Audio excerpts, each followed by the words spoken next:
100% fees రాయితీతో AI నేర్చుకోవాలనుకుంటున్నారా? Attend quality thought gen AI test 2025.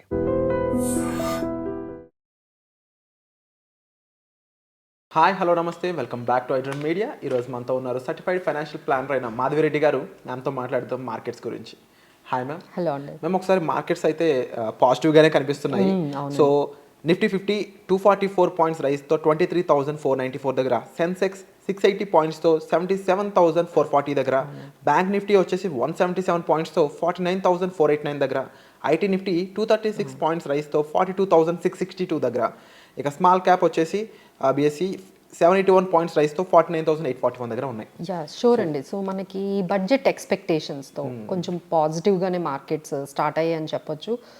So ఇప్పుడైతే మనకి మార్కెట్స్ నిఫ్టీ అయితే అరౌండ్ 23,500 అండ్ సెన్సెక్స్ అబౌవ్ 77,000 ఉంది. సో ఈజ్ ఆల్ అబౌట్ పాజిటివ్గా మనకి బడ్జెట్లో రాబోతుంది అనే ఎక్స్పెక్టేషన్స్తో అయితే మార్కెట్స్ ఉన్నాయండి. అలానే రీసెంట్గా ఆర్బీఐ కూడా కొన్ని మెజర్స్ తీసుకున్నారు. ఏంటి మార్కెట్ అంటే ఒకసారి ఇలా స్లో డౌన్ అవుతుంది కాబట్టి సో వాళ్ళు 60,000 crores ఈ మార్కెట్ ఆపరేషన్స్ ద్వారా మన బ్యాంకింగ్ సిస్టంలోకి పంప్ చేశారు. సో దానివల్ల ఏంటంటే లిక్విడిటీ కొంచెం అవైలబుల్గా ఉండి కొంచెం గ్రోత్ అనేది స్టార్ట్ అవుతుంది. So finally government has taken very serious steps for the growth, slower growth whatever we are seeing. ఇప్పుడు రీసెంట్గా మనము ఈ జీడిపి అనేది తగ్గడము, ఇవన్నీ కూడా మనం గ్రోత్ ఏదైతే స్లో డౌన్ చూసామో దాన్ని రివైవ్ చేయడానికి ఆల్రెడీ గవర్నమెంట్ నుంచి మనకి ఆర్బీఐ దగ్గర నుంచి అయితే మెజర్స్ స్టార్ట్ అయ్యాయి.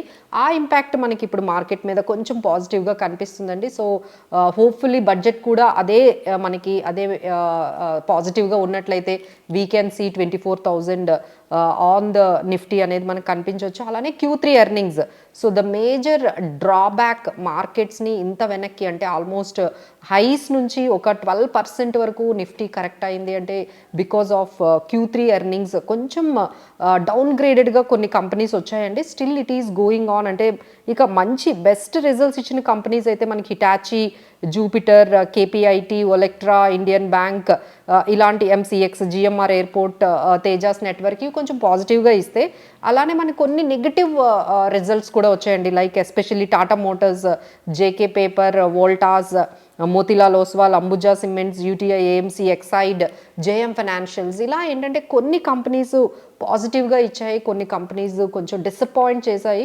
సో ఈ ఇంపాక్ట్ వల్ల కొంచెం అంత ఇన్వెస్టర్స్ అందరూ కూడా ఈ క్వార్టర్ అంతా చూసి రిజల్ట్స్ కానీ నెక్స్ట్ క్వార్టర్ బాగున్నట్లయితే అప్పుడు ఎంటర్ అవుదాము అని వెయిట్ అండ్ వాచ్. అలానే మన బడ్జెట్ అక్కడ నుంచి వచ్చే అవుట్కమ్ గురించి కూడా వెయిట్ చేస్తున్నారండి. So people are waiting to enter into the market because of these two outcomes of budget as well as earnings కొంచెం బెటర్ అయితే వద్దామని వెయిట్ చేస్తున్నారండి.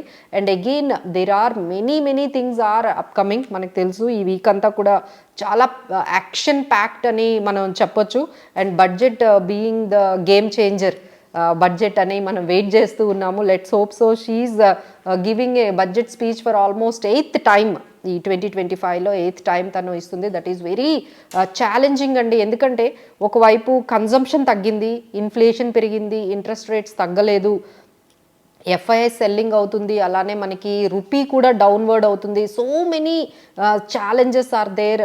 అలానే ఎక్కువ స్పెండ్ చేసినట్లయితే మన ఫిజికల్ డెఫిసిట్ దెబ్బతింటుంది, లోన్స్, డెట్ బర్డన్ గవర్నమెంట్కి పెరుగుతుంది. సో స్పెండ్ చేయకపోతే కన్జంప్షన్ తగ్గిపోతుంది. So many things are there. So let's hope so she will come out with in అంటే ఒక ఛాలెంజింగ్ బడ్జెట్. అంటే నాకు తెలిసి కోవిడ్ తర్వాత ఇంత ఛాలెంజింగ్గా గవర్నమెంట్కి ఎప్పుడు లేదండి. కోవిడ్ టైంలో ఎంతైతే గవర్నమెంట్ ఆ ప్రెషరు, ఆ స్లో డౌన్ ఫీల్ అవుతుందో అంతే ప్రెషర్ ఇప్పుడు మనకి ఈ 2025లో ఈ జీడిపి స్లో డౌన్ వల్ల వచ్చిందంటే ఒక్కసారిగా 6% బిలోకి జీడిపి ఎప్పుడైతే వెళ్ళిపోయిందో again there is a shock for the government to revive. So అలాంటివి ఏవైనా స్ట్రక్చరల్ చేంజెస్ ఈసారి బడ్జెట్లో అయితే మనకి కనిపించాలని ఎక్స్పెక్ట్ చేద్దాము. అలానే February 1st F&O new rules రాబోతున్నాయి. అలానే February 1st మనకి ఆటో సేల్స్ డేటా రాబోతుంది for the January. And Trump tariffs కూడా మనకి February 1st నుండి స్టార్ట్ అవుతున్నాయి. సో ఫైనల్లీ ఆయన కొలంబియా మీద ఆల్రెడీ స్టార్ట్ చేశారు. అలానే ఇప్పుడు ఇండియా మీద కూడా, India and as well as China and Russia so these are all his కంట్రీస్లో బ్రిక్స్ కంట్రీస్ మీద ఆయన చాలా ఫోకస్ చేసినట్టున్నారు. సో టారిఫ్స్ మీద అయితే so that is also is coming on February 1st నుంచి ఆయన టారిఫ్ ట్రెండ్ అనేది మనకి స్టార్ట్ అవబోతుంది. అలానే Feb 7th మనకి RBI మానిటరీ పాలసీ కూడా వస్తుంది. So these are all things ఏంటంటే ఈ వీక్ అంతా కూడా నెక్స్ట్ వీక్ అంతా కూడా కొంచెం market volatility up and down బాగా ఉంటుందండి. మేబీ బడ్జెట్ ఇంపాక్ట్ కొంచెం తగ్గినా సరే మిగతా ఏవైతే మనం ఇప్పుడు అనుకున్నామో ట్రంప్ టారిఫ్స్ కానీ లేకపోతే ఈ RBI అవుట్కమ్ ఇవన్నీ కూడా బాగా మార్కెట్ని ఇంపాక్ట్ చేయబోతున్నాయండి. సో మనం సపోర్ట్ లెవెల్స్ మార్కెట్ చూసుకున్నట్లయితే 22,800 22,500 దగ్గర అయితే మంచి సపోర్ట్ ఉంది నిఫ్టీకి. అలానే రెసిస్టెన్స్ లెవెల్స్ అయితే మనకి 23,500 ఇప్పుడు ఆల్రెడీ రీచ్ అయిపోయాము. అండ్ నెక్స్ట్ 23,800 24,000 దగ్గర అయితే మనకి రెసిస్టెన్స్ లెవెల్స్ అయితే కనిపిస్తున్నాయి. అలానే FII సెల్లింగ్ అయితే కంటిన్యూస్గా వర్రిసమ్గానే ఉందండి. So they are also waiting మన ఇండియా మన బడ్జెట్ ఎలా ఉంటుంది అనేది వెయిట్ చేస్తున్నట్టుగా కనిపిస్తుంది. అలానే వాళ్ళు కూడా Q3 ఎర్నింగ్స్ కూడా కొంచెం బెటర్ అయితే ఎంటర్ అవ్వడానికి maybe they are getting ready. So these are all FII selling అయితే కంటిన్యూస్లీ ఈ జస్ట్ జనవరిలోనే 87,000 crores వాళ్ళు సెల్ చేశారండి. So but still they haven't turned into positive. So that is dragging point అని చెప్పొచ్చు. సో ఎవరైనా ఈ టైంలో ఇన్వెస్ట్ చేసుకుందాము అనే వాళ్ళకైతే మా సజెషన్ ఏంటంటే ఐటీ బాగా రాబోతుందండి. బడ్జెట్లో కూడా IT related digital and artificial intelligence వాటి మీదే ఎక్కువగా మనకి అనౌన్స్మెంట్స్ రాబోతున్నాయి కాబట్టి మీరు ఐటీ స్పేస్లో ఉండొచ్చు. అలానే బ్యాంకింగ్ అండ్ ఫైనాన్షియల్ సర్వీసెస్ మీద కూడా, ఎందుకంటే ఎప్పుడైతే RBI మెజర్స్ తీసుకుందో లిక్విడిటీని బ్యాంకింగ్ సిస్టంలోకి పంపించడానికి, so you can check with HDFC, ICICI, Bajaj finance ఇలాంటి బ్యాంకింగ్ అండ్ ఫైనాన్షియల్ సర్వీసెస్లో మీరు తీసుకోవచ్చు. అలానే మనకి FMCG ఈ కన్జంప్షన్ని పెంచాలి అనేది, అంటే ఈ కన్జంప్షన్ని పెంచితే కొంచెం అంటే like by spending capital expenditure spending ద్వారా కన్జంప్షన్ పెంచితే మనకి FMCG స్టాక్స్ అయిన HUL, ITC, డాబర్ ఇలాంటి కొన్ని పాజిటివ్గా ఉంటాయి. And their main theme would be renewable energy. మన ఇండియాలో నెక్స్ట్ బిగ్గెస్ట్ థీమ్ ఏదైనా ఉంది అంటే అది renewable energy.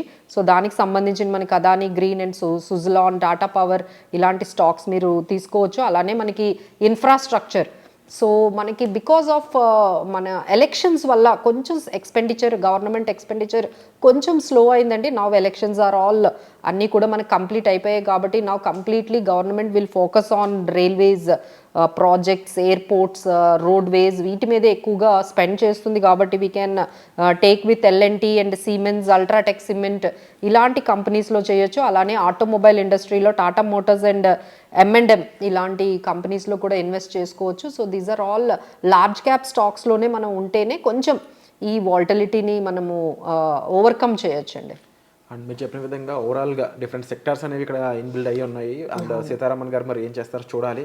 And definitely taxation సంబంధించిన అప్డేట్స్ కూడా ఇంకా తీసుకోవాల్సి ఉంది. అసలు ఏం జరుగుతుంది, 15 lakh వరకు ఇన్కమ్ అని న్యూ రెజ్యూమ్ అంటున్నారు.